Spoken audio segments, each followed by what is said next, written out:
Hi, it's me again with Corel Draw Tips and Tricks, and somebody asked the question how they could put a border around an item.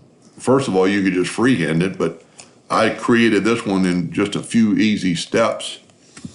So you've got the text, you've got the heart, and you've got the date. And even though they're ungrouped, the border tool won't work because it's going to go around all the borders. Contouring is not going to work. So my suggestion, and there's several ways to do this, but would be to click on your one item, hold down your shift key and double click on your rectangle. That puts a perfect rectangle around your item. Take the pick tool again and pick your heart, hold down the shift key and hit your rectangle. That puts a rectangle around that. Let's change our nudge factor to 15 inches and let's nudge this out of the way. Then take your 2-point line and stay with me here because we're going to make it a little different in a second. Take your virtual segment delete key and delete those two lines. Now take my friend the Smart Fill tool and fill in that shape. Actually, you have to delete that one more line.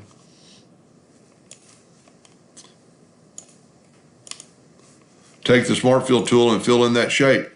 Nudge it over. Left click, right click. Let's get rid of the original.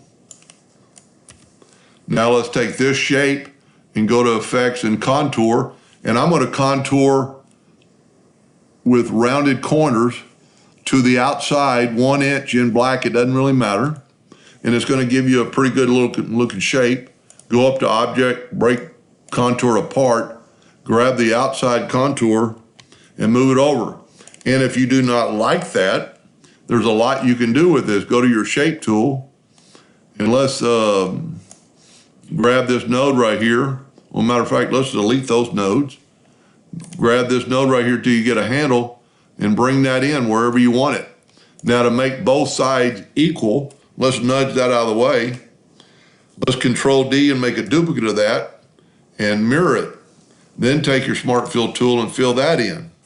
Nudge it over, left click, right click, and nudge it over. Now I draw in hairline, so this is a hairline this would cut out. And there's a, you could continue doing this, making them different, like maybe take that node away now and bring this in, having less node. When you bring your handle down, it brings that part. Maybe even bring this out a little bit. There's a lot you can do with this. Let's do it one more time. Well, I don't like that little rough edge right there.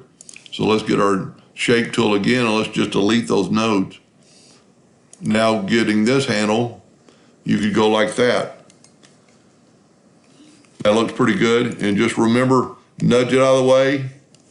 We'll get rid of the contour window. Control D and mirror it.